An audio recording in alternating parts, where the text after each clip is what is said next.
dans cette petite séquence, nous allons faire tout simplement du dénombrement, un peu de permutation. On va permuter les jambes. Toi, tu vas t'asseoir ici, lui va s'asseoir là-bas. C'est ça une permutation. Alors, très important, une permutation, en fait, c'est un arrangement, c'est tout. Une permutation, c'est un arrangement, c'est tout. Si vous connaissez, vous avez vu par exemple la vidéo que j'ai faite sur les arrangements, si vous savez faire les arrangements, vous avez compris les permutations. Alors, mais pourquoi dit-on une permutation? Parce que dans un arrangement, regardez, un arrangement, on dit un arrangement de P éléments pris parmi N éléments. Un arrangement de P éléments dans N éléments, avec N plus grand que P. N est celui-là, il est toujours plus grand que P. Jamais P n'est plus grand que N. Dès que P est plus grand que N, impossible. Il faut bien impossible.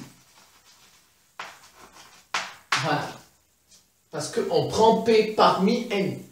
Comment? Le nombre qu'on va prendre est plus grand que la mer, la source. Voilà, c'est ce que ça voudrait dire. Alors donc, l'arrangement de P dans N avec N plus grand. L'arrangement, oui, bien sûr. Si maintenant P est égal à N, regarde, ici, N est plus grand que P. Mais si jamais P est égal à N, l'arrangement devient une permutation. On dit l'arrangement de N dans N.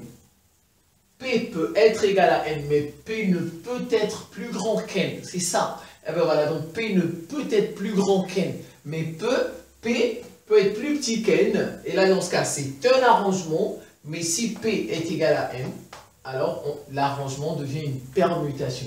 Donc une permutation, c'est un arrangement de N éléments parmi N éléments. Voilà, c'est tout. Quand P égale N, il s'agit d'une permutation de N, tout simplement. Alors, regardez par exemple, l'arrangement de N dans N, normalement ça nous donne factoriel N sur factoriel 0. Or, factoriel 0, c'est 1. C'est 1, donc ça fait factoriel N, ou bien N factoriel, comme vous voulez, sur 1, ça donne... En fait, l'arrangement de N dans N, ça nous donne factoriel N. D'où Pn, la permutation, c'est tout simplement factoriel N. Donc, la permutation, c'est un arrangement de N éléments parmi N éléments. C'est égal à quoi? C'est factoriel N. Donc, voilà ce que vous retenez, si vous voulez. Et comment procède-t-on? On fait N facteur de N moins 1. Chaque fois, on retranche 1. On retranche, jusqu'à on atteint 2 fois 1. C'est N facteur, ou bien votre calculatrice. Les calculatrices font ça. Et bien voilà, il y a la touche factorielle sur la calculatrice. Peut-être que je dois faire une vidéo là-dessus, sur comment mettre factoriel sur la touche calculatrice. Donc, voilà, et puis jusqu'à 2 fois 1. Bon, voilà, on va appliquer un peu ça, regardez.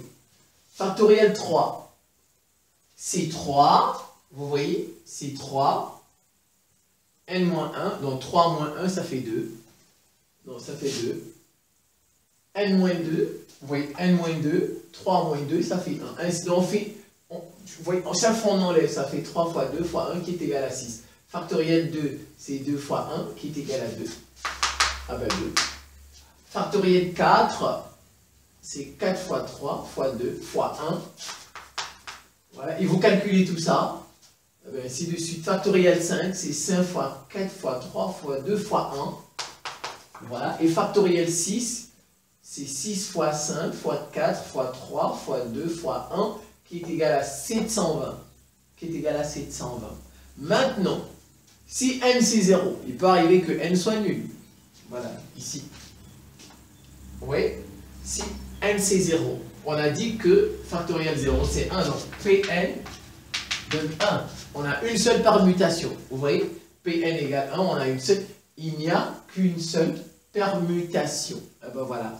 Si n est égal à 0, il n'y a qu'une seule permutation, comme vous venez de voir là, tout simplement. Alors voilà, on me donne un ensemble. J'ai pris 3 petits exemples qui reviennent le plus souvent. On me donne un petit exemple. L'ensemble E a pour élément 1, 2, 3. On dit de donner les permutations de E.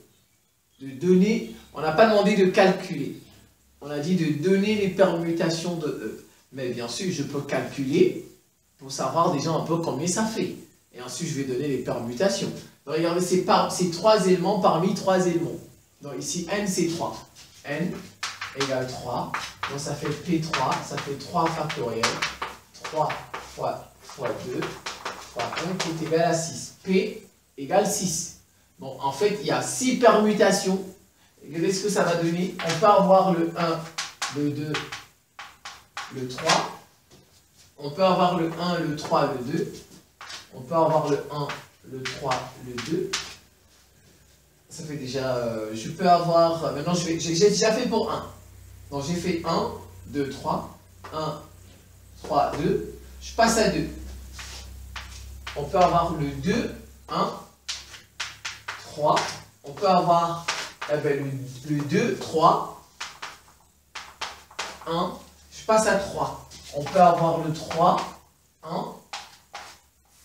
3, 1, 2.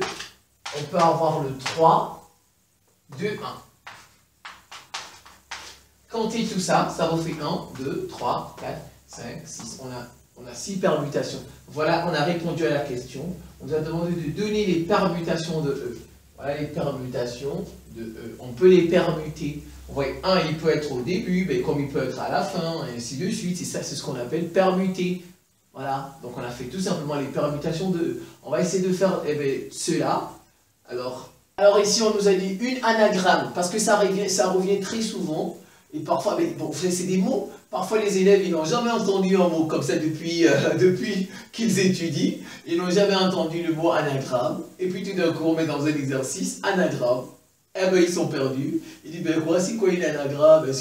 En fait, une anagramme, c'est une permutation. Donc, une anagramme du mot nombre. On a un mot. Le mot nombre, on va donner son anagramme. Une anagramme du mot nombre est une permutation de l'ensemble de ces lettres. C'est tout. Je reprends. Une anagramme, qu'est-ce que c'est? Une anagramme du mot nombre, c'est une permutation de l'ensemble des lettres du mot.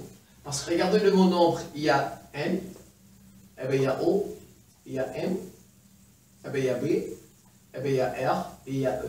Vous voyez, on va permuter ça, c'est tout. Alors je vais donner son nombre de permutations. Ça va faire, c'est 6, 1, 2, 3, 4, 5, 6. Il y a 6 lettres, 1, 2, 3, 4, 5, 6. Donc P égale 6 factoriel, qui fait, j'ai déjà calculé ça et ça fait 720. Il y a 720 permutations possibles. Comme on a fait ici, regardez, comme on a fait. On peut mettre les N, O, M, B, R. On peut faire les O, P, O, M, ainsi de suite, comme on a fait ici. C'est ce qu'on appelle une anagramme. C'est le nombre de permutations. C'est d'un mot, tout simplement. Eh bien voilà, d'un mot, tout simplement. Et ici, le nombre de permutations du mot nombre, c'est 700. Eh bien 720. Et on a un dernier. De combien de façons?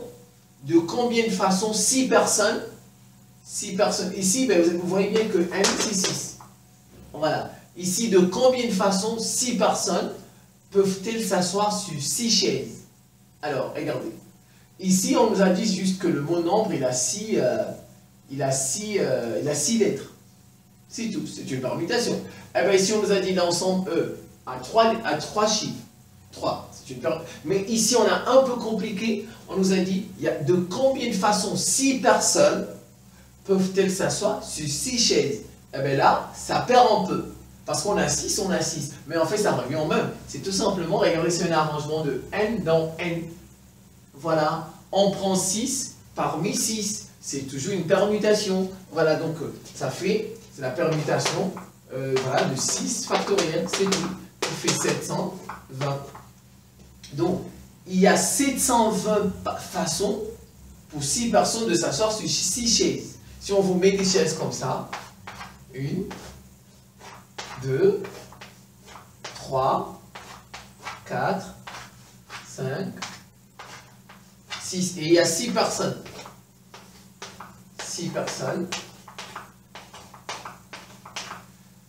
Celui-là, il peut être ici, il peut être là-bas, ainsi de suite. Et bien, il y a 720 permutations possibles.